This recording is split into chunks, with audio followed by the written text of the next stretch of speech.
Bonjour à tous, merci pour votre fidélité à Cofac TV. Nous sommes évidemment à Eurexpo Lyon pour le salon Cofac 2026 et on continue d'accueillir celles et ceux qui sont vos interlocuteurs privilégiés au sein du groupe Cofac ainsi que vos partenaires business et développement dont fait partie l'agence de communication digitale Idealcoms. Bonjour Sébastien Settefond. Bonjour.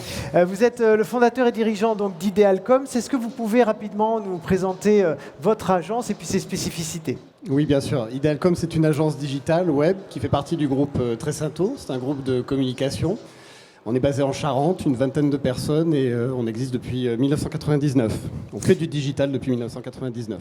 Donc votre particularité, c'est vraiment le digital, le numérique, probablement l'IA maintenant qu'on est en plein dedans. Oui, évidemment, on travaille avec, c'est une obligation. Et puis c'est plutôt une bonne nouvelle parce que ça nous augmente, j'ai envie de dire. Ouais. Vous êtes donc un partenaire de Cofac. De quelle manière cette collaboration s'est nouée au fil du temps ? Alors la collaboration a commencé sur la création du site Cofac. On est intervenu pour refondre le site Cofac. Ça s'est très bien passé, la relation des équipes, nos équipes, les équipes Cofac, que je remercie d'ailleurs, parce qu'on travaille toujours beaucoup avec eux et ça c'est vraiment un plaisir. Et comme ça s'est bien passé, on a ensuite refait le site Master Pro et on vient juste de mettre en ligne le site Epagri que je vous invite à aller voir. Ah oui, il faut y aller effectivement. Absolument.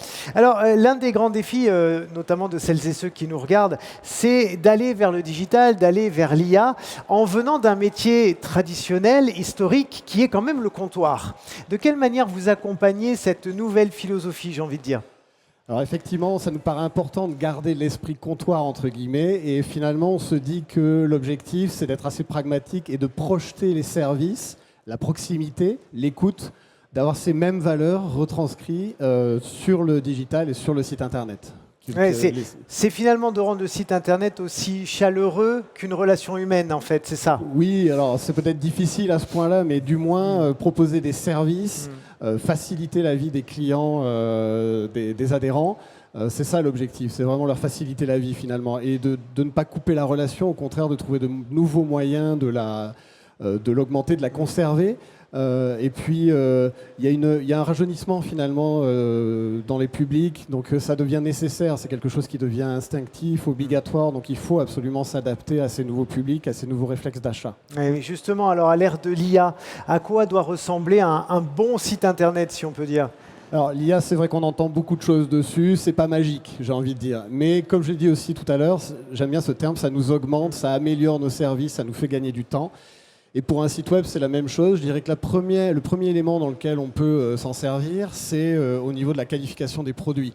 C'est-à-dire que ça peut nous aider à avoir des offres produits, des propositions, des suggestions plus pertinentes, plus personnalisées, ou simplement avoir un catalogue mieux construit, plus complet. Et pour le design aussi peut-être du site ? Un petit peu moins, parce que là, on fait encore confiance à l'homme et à la patte humaine. Voilà. Et il faut le garder, ça, encore, le plus possible. Oui. Justement, vous disiez il faut que ces sites soient simples par rapport à l'utilisateur. De quelle manière un site doit rester utile, pragmatique, mais surtout, parce que c'est bien ça la finalité, générateur de valeur ? Complètement, mais finalement c'est lié. Je parlais de simplicité. Si le site est simple à utiliser, s'il est clair, il générera de la valeur, du business. Ce qui est important, c'est l'expérience utilisateur, c'est faire en sorte que le client s'y retrouve et plaisir à l'utiliser. Ça, c'est vraiment majeur. Et c'est souvent sous-estimé. C'est par des petits détails d'ergonomie, de graphisme, de clarté aussi des contenus, de navigation. Et il y a aussi un enjeu important, c'est celui du multicanal, parce que...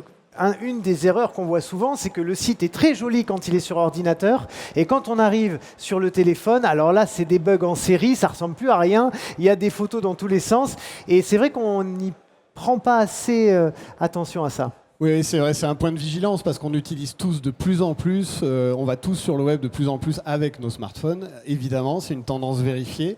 Mais au-delà de la notion d'ergonomie, de fonctionnalité, en tout cas là dans le cadre du projet pour les adhérents, on a été plus loin parce qu'on va proposer une application mobile qui sera le pendant du site internet. C'est-à-dire que ça s'adresse aux clients. Le but c'est qu'ils aient leur compte, accès à leurs informations, qu'ils puissent passer commande, qu'ils aient accès au stock, tout ce qui est utile pour eux dans leur poche, dans le smartphone. Que ce soit, j'aime bien dire, sur chantier ou canapé. Oui. Et donc, sous forme d'application, forcément, c'est beaucoup plus cadré que d'aller sur le site via le téléphone, qui est toujours un peu plus compliqué. Oui, alors on adapte évidemment, on adapte, c'est pour s'adapter aussi aux cas de figure d'usage.